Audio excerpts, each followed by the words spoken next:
ओम शांति, ओम शांति, ओम शांति। अव्यक्त बाप दाता। रिवाइज डेट है 18 जून 1969। मर्जीवा वे है जो पुराने शुद्धपन के संस्कारों को टच भी ना करे। मर्जीवा वे है जो पुराने शुद्धपन के संस्कारों को टच ना करे। आप सभी पाठशाला में जाते हो ना। पाठशाला का पहला पाठ क्या है?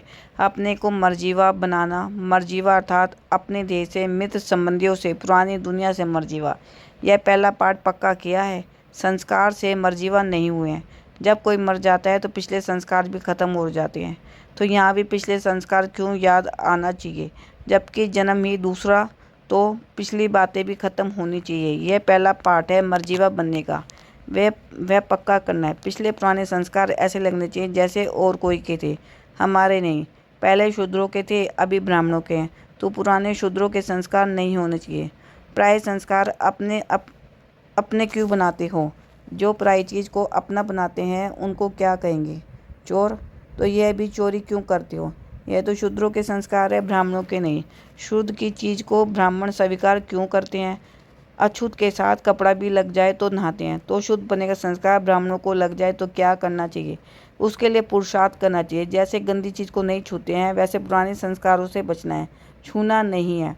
इतना जब ध्यान रखेंगे तो औरों को भी ध्यान दिला सकेंगे। सेकेंड पॉइंट है, सर्विस की सफलता का मुख्य कारण कौन सा, मुख्य गुण कौन सा है? नम्रता।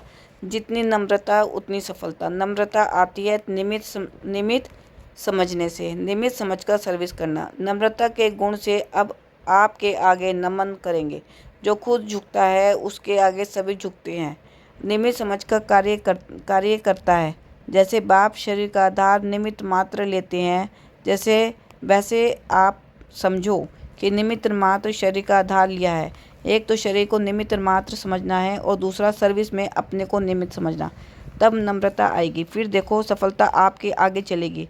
जैसे बाप दादा टेम्परेरी देह में आते हैं तो ऐसे देह को निमित्त आधार समझो। बाप दादा की देह में अटैचमेंट होती है क्या?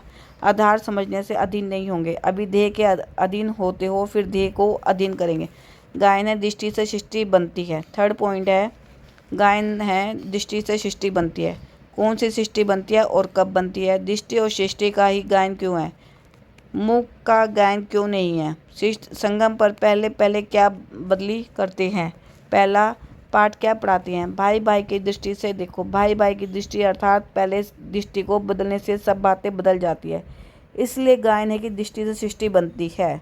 जब आत्मा को देखते हैं तब यह सृष्टि पुरानी देखने में आती है। पुरुषार्थ भी मुख्य इस चीज़ का ही है, दृष्टि बदलने का। जब ये दृष्टि बदल जाती है तो स्थिति और परिस्थितियाँ भी बदल जाती है। दृष्टि बदलने से गुण और कर्म आप ही बदल जाते हैं। ये आत्मिक दृष्टि नेचुरल हो जाए। फोर्थ पॉइंट है, जो संगम युग पे अपना राजा बनता है वह प्रजा का भी राजा बन सकता है। जो यहाँ अपना राजा नहीं, वह वहाँ प्रजा का राजा भी नहीं बन सकता। संगम युग पर ही सभी संस्कारों का बीज पड़ता है। यहाँ के बीज के सिवाय भविष्य का वृक्ष पैदा हो नहीं सकता है। यहाँ बीज ना डालेंगे तो फूल कहाँ से निकलेगा? यहाँ अपना राजा बनने से क्या होगा? अपने को अधिकारी समझेंगे। अधिकारी बनने के लिए उदारचित का विशेष गुण चाहिए। जितना उदारचित होंगे उतना अधिकारी बनेंगे। फिफ्थ पॉइंट है, ब्राह्मणों का मुख्य कर्तव्य है पढ़ना और पढ़ाना। इसमें बिजी रहेंगे तो और बातों में बुद्धि नहीं जाएगी। तो अपने को पढ़ने और पढ़ाने में बिजी रखो। आजकल तक तो बाप दादा ने सुनाया है कि मन की वृत्ति और अव्यक्त दृष्टि से सर्विस कर सकते हो। अपनी वृत्ति दृष्टि से सर्विस करने में कोई बंधन नहीं है। जिस बात में स्वतंत्र हो वहाँ वह सर्विस करनी चाहिए। ओम